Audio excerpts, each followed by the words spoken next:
Nou, ons almal ken daai baie bekende liedjie wat lui, How much is that doggy in the window? Wel, deesdae werk dit nie noodwendig meer so nie. Sommige mense verkies 'n spesifieke opregte honderas en besluit dan om by 'n teeler aan te klop. Die eienaar van Brak & Key, Marcus Botha, kuier vandag hier en hulle spesialiseer in French Bulldogs en volg glo 'n unieke, doelbewuste benadering tot teeling. En hy het ook 'n baie spesiale gas saamgebring, naamlik Bos. Baie welkom hier by ons. Dankie, dit is lekker om hier te wees. Ons eregas natuurlik, Bos. Baie dankie dat jy hom saamgebring het. Nou goed, julle praat baie van etiese teeling. Ek wil weet, wat beteken dit prakties vir julle by Brak & Key?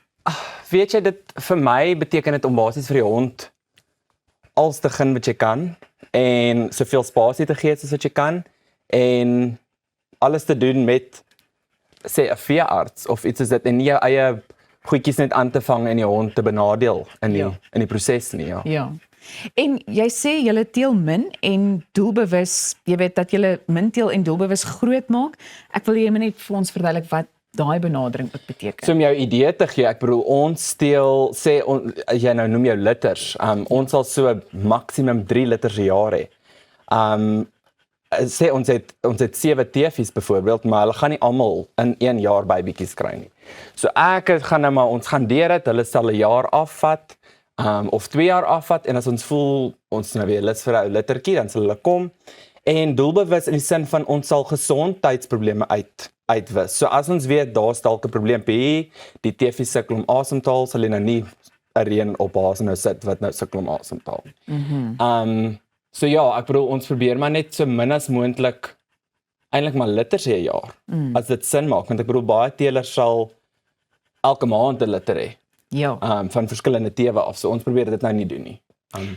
Nou goed, dit maak heeltemal sin. Ons deesdae ook nogal redelik gereelde gesprek oor platneushonde en hulle gesondheid, veral wanneer hulle doelbewus, jy weet, so geteel word. Ja. Is dit iets wat julle in ag moet neem, veral wanneer 'n mens kyk na iets soos hulle asemhaling ook? Definitief, ja. Kyk, hy is nou so, want hy stres nou vir die ligte en die televisie.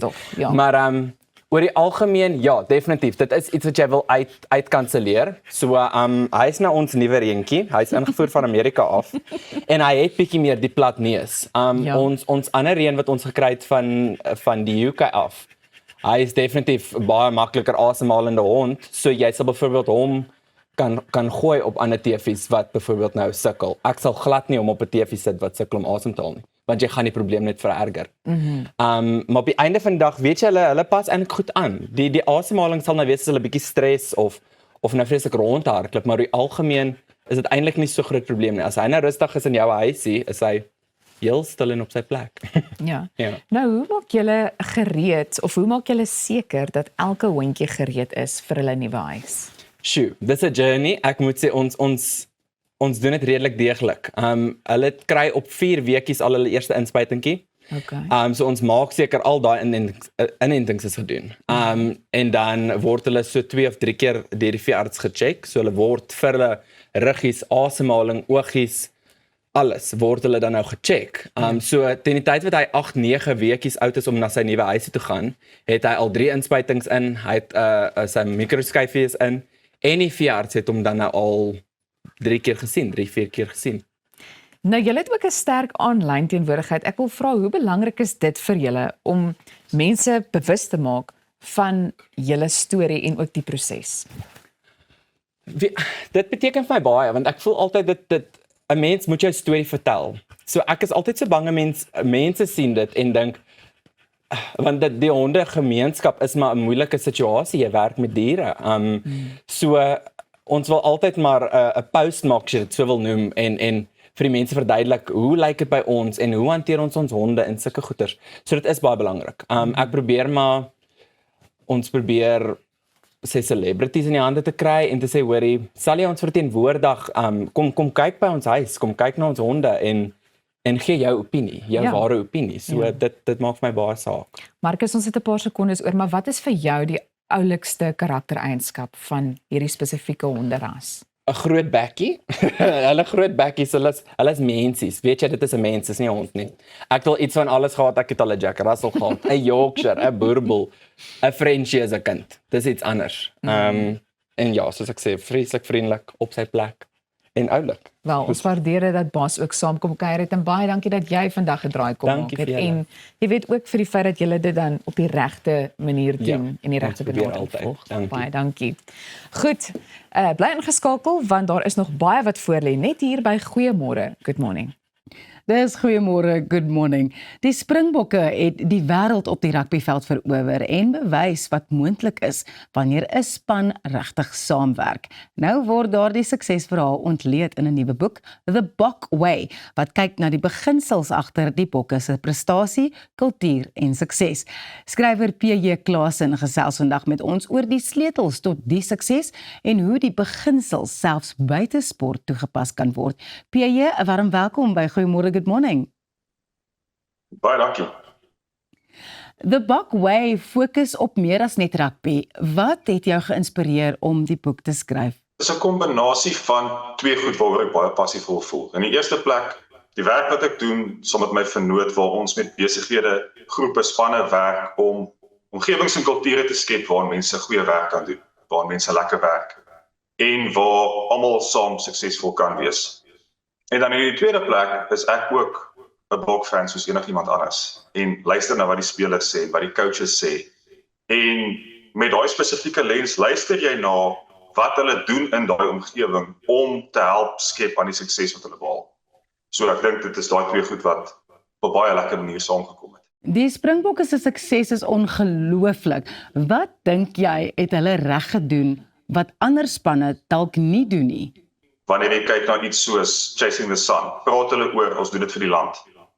En met elkeen van die persone wat ek gepraat het, is hulle totaal en al oortuig daarvan dat dit gaan nie oor my eie loopbaan en my eie beswil nie. Dit gaan in die eerste plek oor ons doen hierdie vir die span wat die land verteenwoordig. En ek kry die idee met die goed wat ek na gekyk het. Die ander spanne voel nie noodwendig so nie. Die ander lande het nie noodwendig daai samehorigheid in hulle nasionale spanne soos wat die Bokke tans het nie. Daar's ander goed wat hulle doen ook. Ek dink baie min spanne, die vlak van voorbereiding wat hulle doen, die vlak van fokus op detail is ongelooflik. Ek weet nie of Rassie en die coaches ooit slaag nie, om eerlik te wees. Dit is iets wat vir jou uitgestaan het.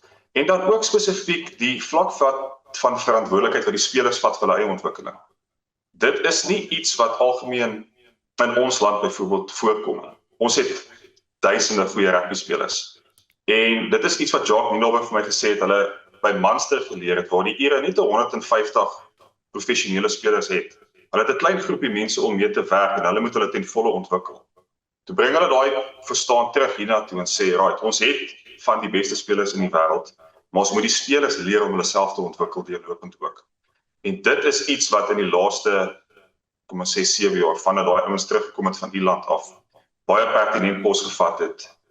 Die woord verantwoordelikheid is ook vir my regtig 'n wonderlike een, want ek dink hierdie span het ook 'n groot verantwoordelikheid teenoor Suid-Afrikaners en hulle neem dit baie ernstig op. Dit klink so. Kyk, ek ken die mense nie persoonlik nie. Ek was ongelooflik beïndruk met die mense met wie ek kon praat, wat jy kan sien dat hulle is ouens wat regtig omgee. Dit voel nie asof daar 'n verskil regtig is tussen die publieke en die private manier waarop hulle self dra nie. En ek dink baie beslis die senior spelers vat die verantwoordelikheid baie ernstig op. Ek sê die boek aan die begin ook, ek meen hierdie is gewone mense. Hulle gaan droogmaak nou en dan soos wat ons almal doen. Maar ek dink hulle vat daai verantwoordelikheid ernstig, want hulle weet hulle verteenwoordig almal van ons in die land wat soos hulle lyk, wat kom van waar hulle kom. En wil regtig 'n goeie voorbeeld stel vir die mense wat volg in hulle voetspore. Ja. Jy praat van 'n gesonde organisasie en nie net 'n slim een nie. Wat beteken dit prakties? Gesonde organisasies is een waar daar so min as moontlik politiek is. Daar is gesonde konflik waar mense kan praat oor verskille en hulle kan goed uitsorteer. Dit is plekke waar mense bereid is om hulle volle toewyding te gee. Jy is nie besig om tyd en energie te mors om na jouself om te sien in die sin van covering your back nie. Dit gaan oor, jy kan al jou energie bring om te doen wat jy daar is om te doen. Daai organisasies is ongelukkig relatief skaars. In die meeste omgewings sal mense sê dat hulle doen hulle werk, maar hulle self oppas, hulle moet dink oor wat sê hulle vir wie. Wat 'n mors van energie is. So 'n gesonde organisasie is daai een waar jy ten volle jouself kan wees en jy kan al jou energie in die rigting gaan vat saam met die mense wat saam met jou werk na 'n spesifieke doel toe. Daar is regtig soveel lesse wat mens uit die boek kan kry, wat kyk na die Springbok opset en dit kan toegepas word as 'n gewone persoon wat binne in 'n organisasie werk. Kan jy vir ons sê waar ons kykers hierdie boek in die hande kan kry en waar hulle eintlik ook vir jou kan volg? So, dit behoort op hierdie stadium al in al die boekwinkels te wees, Exclusive Books en al die groter winkels. Dis ook aanlyn beskikbaar. As mense met my wil praat, ons webtuiste is purposeworks.co.za, dis die naam van my besigheid. Hulle kan my daar kry. En ja, die inligting is in die boek ook. So ja, julle sal my daar kan kry. Baie dankie PJ, 'n ongelooflike boek oor 'n ongelooflike span en hoe hulle saamwerk eintlik vir ons as gewone Suid-Afrikaanse mense en mense wat binne organisasies werk net bietjie beter kan leer en bietjie beter hierdie tipe lesse kan toepas. Baie dankie.